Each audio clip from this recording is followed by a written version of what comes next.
안녕하십니까. 주식시장의 큰 기준을 제시해드리는 러펀드의 증시 토크입니다. 자, 오늘 증시 토크 주제는요. 자, 증권거래세 폐지 논란이라는 뜨거운 이슈를 들고 왔습니다. 자, 원래는 오늘 이제 주식투자 원칙에 관한 주제로 네 번째 강의를 할 예정이었는데요. 자, 증권거래세 폐지 이슈가 지금 갑자기 뜨거운 감자로 부상하고 있기에 자, 오늘 증시 토크 주제에서 잡아봤습니다. 자, 그런데요, 우리가 오늘 증시 토크에서 주된 내용은 증권거래세 폐지 요 자체가 아닙니다.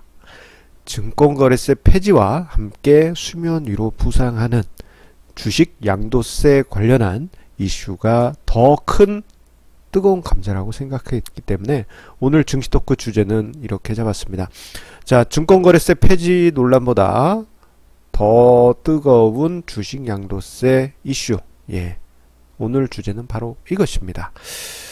자, 주식 양도세. 아직까지는 상장 주식에서 양도세를 내시는 분들은, 예, 개인 투자자분들은 거의 없죠.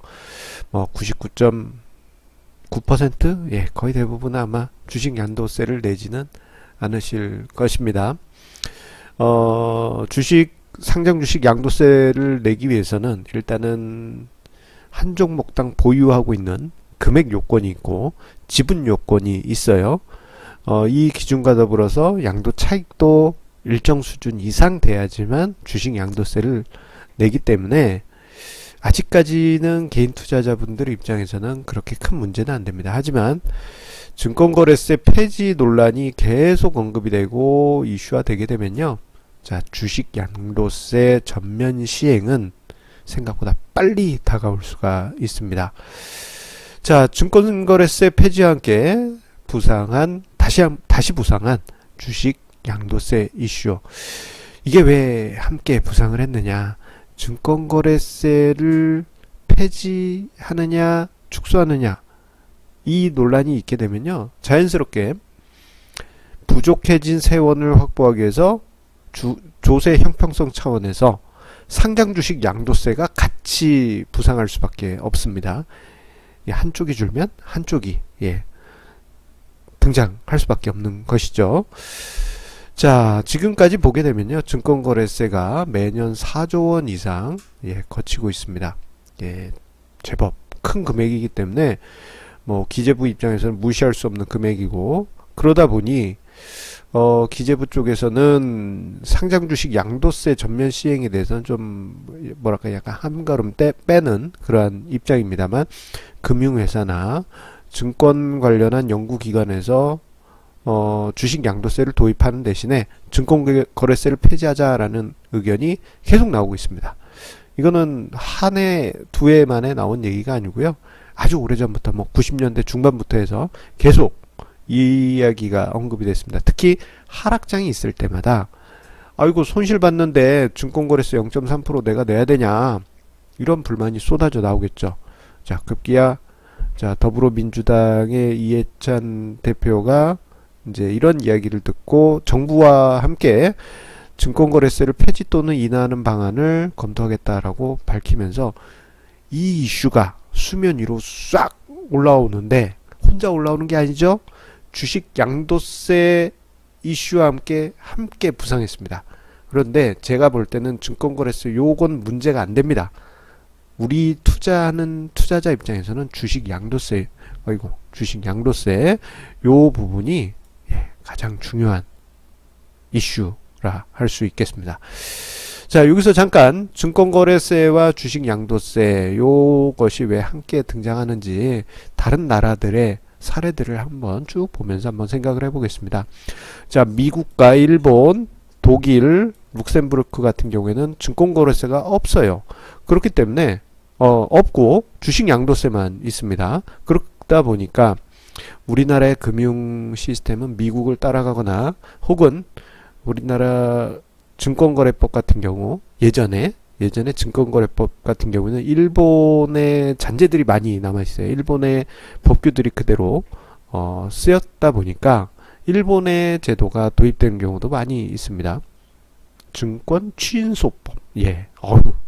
일본식 한자죠. 예, 그게 이제 증권거래법이 됐고 지금의 자본시장 통합법 뭐 이렇게 진화를 했습니다. 자, 어쨌거나 자, 미국과 일본은 증권거래세가 없으니 우리나라도 없애고 주식 양도세를 현재는 대주주만 부여를 하는데 이거를 전면 개인 투자자한테까지도 늘리자. 이러한 이야기가 90년대 중반부터 계속 있어 왔고 2000년대 들어서는 계속 논쟁이 있다가 2010년대는 이게 실제 우리 현실로 가자. 이제 증권거래세는 없애고 양도세 쪽으로 가야 되는 거 아니냐. 그래서 무게가 예, 주식 양도세 쪽으로 쫙 무게가 커졌습니다. 그래서 실제 나타난 현상이 무엇이냐? 2013년부터 해서 대주주 양도세 부여 기준, 대주주 요건이 점점점 낮아지게 됐어요. 자, 그게 어떻게 낮아졌느냐?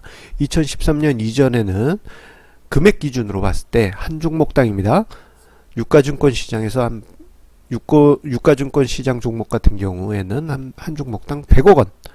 자, 코스닥 시장은 한 50억 가지고 있으면 넌 대주주니까 매도할 때 양도세 내삼. 예?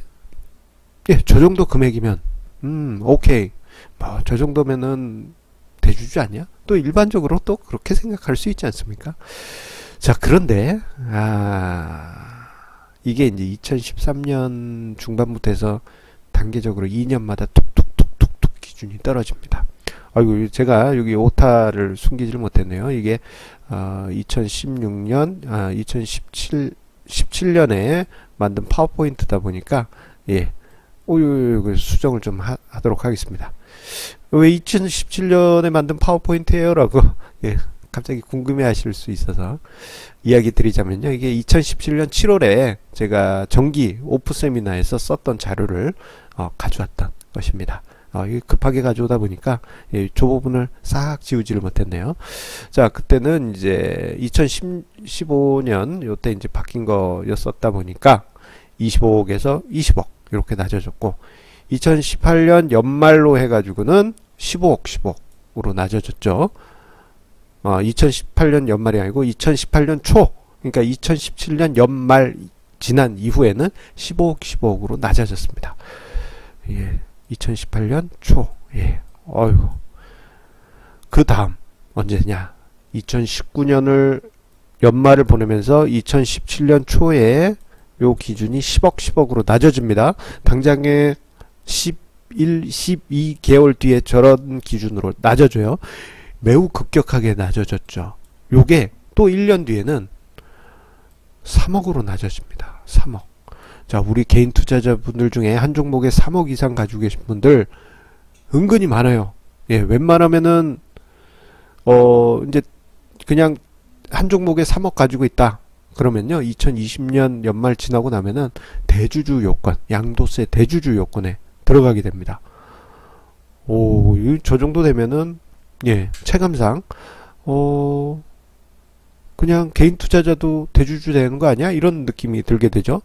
그래서 요 다음에는 전격적으로 전면 양도세 시행으로 갈 수도 있고 아니면 또 한 번 기준을 둬서 1억으로 낮출 수도 있겠죠. 예. 그렇기 때문에 2013년 저 때부터 해서요. 기준이 낮아질 때마다 제가 정기 오프 세미나에서 참여하신 분들께 이야기 드린 게 상장 주식 대주주 요건이 완화되는 것은 상장 주식 양도세 전면 시행으로 가는 길다라는 이야기를 드렸었습니다. 예, 그게 이제 착착착착착 시간이 찾아오고 있어요. 마치 지금 화면상에 이제 시계, 예, 타이머 누른 것처럼 착착착착착착착, 예, 시간이 찾아오고 있습니다. 자, 대주주 양도세 기준, 대주주 요건이 완화되면서 기준이 점점 낮아지면서 단계적으로 양도세 대상이 확대됐어요. 자, 뭐 최근에 보면은 제 지인도 예, 작년 초, 재작년 말, 예, 요 기준 15억 기준이었었는데 그 여건에 해당이 되셔가지고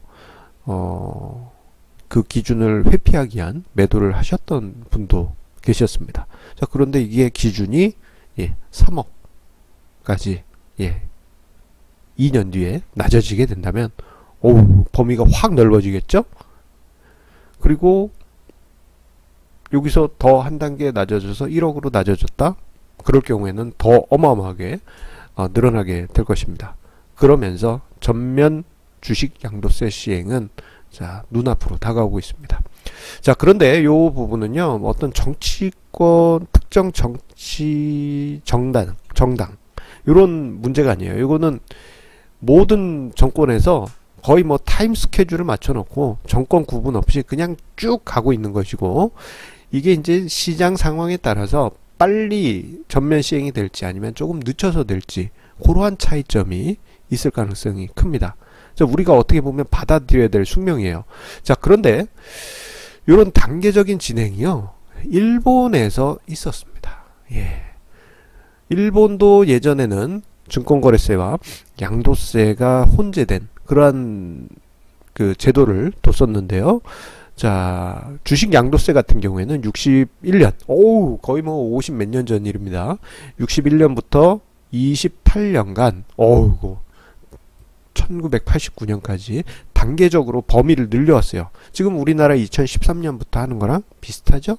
범위를 넓혔다가 1989년에 전면 시행에 이르게 됩니다. 뭐가? 주식 양도세가. 자, 그렇다면 여기서 잠깐 우리 떠올릴 수 있는 게 있죠. 증권거래세는 어디 갔나요? 예. 일본 같은 경우도 증권거래세가 있었어요. 자, 88년 이전에는. 그런데 여기 보면 특이한 점 중에 하나가 증권거래세가 축소되기 시작한 게 88년부터입니다. 그러니까 양도세가 89년부터 시작이 됐으니까 88년부터 축소됐다면 90년대는 전반적으로 양도세랑 증권거래세가 혼재된, 예, 그러한 상황이 쭉 있었던 것이죠. 예. 자, 그러다가 1999년에 증권거래세가 폐지되게 됩니다. 아마 우리나라 같은 경우 저런 일본식의 단계적, 예, 제도 도입 가능성으로 우리가 생각을 해볼 수 있어요. 대신에 저건 28년 정도 걸렸지만 우리나라는 생각보다 요거보다 빠르게 전개될 수가 있습니다. 한 10년, 예, 2013년부터 단계적으로 낮아졌다라고 생각하면, 2013년부터 낮아졌다라고 생각하면 뭐 2020년대 초중반 만약에 전면 도입된다면 한 10년 정도 내지는 뭐 어쨌거나 일본처럼 저렇게 20 몇 년 가지는 않을 것 같습니다. 이런 추세대로라면 말이죠. 자, 요거는 이제 단계적으로 진행된 케이스. 그리고 대만 같은 경우에는요, 갑자기 주식 양도세를 전면 도입을 하려고 했었어요. 언제? 1988년에. 자, 그러다가 우리 시장도 좋은데 주식 양도세 전면 도입하자 했더니 대만 증시가 그 순간 30%나 폭락했습니다. 그래서 유야무야 돼버렸습니다. 자, 그래서 지금 뭐 대만 같은 경우에는 주식 양도세가 있다 없다, 이게 이제 자료마다 틀리지만, 예, 주식 양도세를 전면 도입하려다가 실패한 대표적인 케이스로 자주 등장합니다. 그렇다면 우리나라는 저 중간지대 정도에서 도입이 되겠죠. 자, 그렇다면요, 우리가 예상할 수 있는 차후 미래 몇 년 뒤 시나리오를 하나 생각해 볼 수 있습니다. 자, 어제 증시 토크에서 우리가 경제 증시를 공부하고 연구하는 이유, 미래의 여러 가지 시나리오를 떠올릴 수 있기 때문이다 라고 말씀드렸는데, 우리가 요런 것처럼 미래 시나리오를 우리가 떠올려 볼 수 있습니다. 자, 일본과 대만의 중간 정도의 시나리오라고 한다면 단계적으로 도입이 되기 때문에 차후에 전면 양도세 도입이, 주식 양도세가 도입이 될 경우 대만처럼 막 증시가 30%씩 폭락하고 이런 시나리오는 아닐 가능성이 높습니다. 대신에 일본처럼 완전히 스무스하게 소프트 랜딩하는 이러한 모습은 아닐 것 같아요. 예, 약간은 출렁출렁. 자, 요 과정, 그러한 시나리오로 일본과 대만의 중간 정도로 향후 우리나라가 주식 양도세 전면 도입으로 가는 과정이라면 그러한 시나리오를 우리가 생각해 볼 수 있겠습니다. 자, 그래서 자, 증권거래세 폐지, 그 이야기가 나올 때마다요, 마음 한켠엔 요 생각도 같이 하세요. 주식 양도세 전면 시행도 조만간 다가오겠구나 하면서 가슴 아프게 생각을 하셔야 됩니다. 자, 다만 앞서 언급드린 대로 전면 시행은 대만의 사례처럼 후유증을 남길 수 있기 때문에 어려움이 있고, 그리고 또 결정적인 것은요, 작년에 증시가 안 좋았잖아요. 그리고 2011년부터 해서 오랜 기간 증시가 안 좋았습니다. 그냥 제자리 걸음만 했죠. 그렇기 때문에 자, 이 뭐 세무당국에서 시뮬레이션을 돌려보지 않겠습니까? 시뮬레이션 당연히 돌려보겠죠. 예. 증권거래세가 나을지 아니면 주식 양도세가 나을지 시뮬레이션을 해볼 것입니다. 자, 그렇다면은 시뮬레이션상 증권거래세가 더 유리하게 나오겠죠. 주식 양도세 돌려봤더니 대상이 별로 없어요, 이렇게 나올 겁니다. 자, 그렇다는 얘기는 차후에 증시가 상승세가 이어진다면요, 이건 상승세가 나올 수밖에 없습니다. 왜냐하면은 시장 밸류에이션이 계속 올라가고 있기 때문에 기업들이 놀고 있는 게 아니잖아요. 주식시장도 같이 따라가게 될 겁니다. 그렇다면 어느 순간에는 시뮬레이션을 돌려봤더니 주식 양도세가 증권거래세보다 더 많이 거쳐요, 이런 이제 결론이 나온다면, 예, 2020년대 초중반, 늦으면은 중후반엔 전면 시행 가능성이 높아지게 될 것입니다. 자, 그에 따른 마음의 준비를 어느 정도 우리 시청자님들 하실 필요가 있겠고요.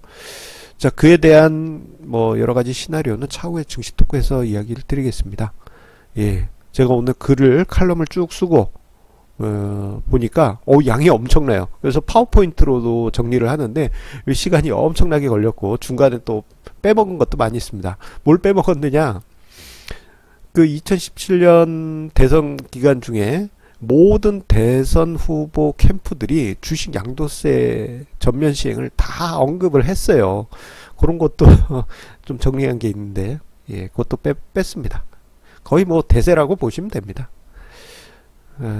예, 뭐 자세한 거는 차후에 제가 다시 한번 또 다뤄보고, 그런 날이 오면 우리가 어떻게 해야 될지 그 시나리오도 제가 이야기를 드리겠습니다. 자, 그렇다면 증시 토크 우리 계속 함께 봐주시길 바라겠습니다. 자, 오늘 마지막 페이지 사진은 멋진, 예, 눈이 시원해지는 사진으로 준비를 했습니다. 자, 우리 시청자님들의 구독, 좋아요, 그리고 공유해 주시는 그 마음에 감사드리고요. 자, 한 가지 우리 시청자님들께 의견을 구하겠습니다. 어떤 의견이냐, 이거 답글로 이렇게 남겨주시면 고맙겠어요. 제가 이제 증시 토크를 영상을 놓고 할 때 지금 화면 우측 하단에 제 얼굴이 이렇게 나오지 않습니까? 그거를 이제 그 크로마키라고 해서 이제 뒤에 배경을 없애는 그러한 기술을 한번 도입을 해볼까 생각 중입니다. 그러면 제 얼굴이 어깨, 요 몸하고 뭐 의작 정도까지가 나오고, 요 하얀 배경들은, 예, 그냥 뭐, 예, 배경 그림하고 이렇게 딱 섞이게 될 것 같아요. 혹시 좋은 의견 계시면요, 답글로 남겨주시면 제가 또 영상 발전하는데 많은 참조하도록 하겠습니다. 자, 그러면 오늘도 성공투자 이어가실 바라면서요. 자, 내일 금요일 마지막 증시 토크에서 만나 뵙도록 하겠습니다. 감사합니다.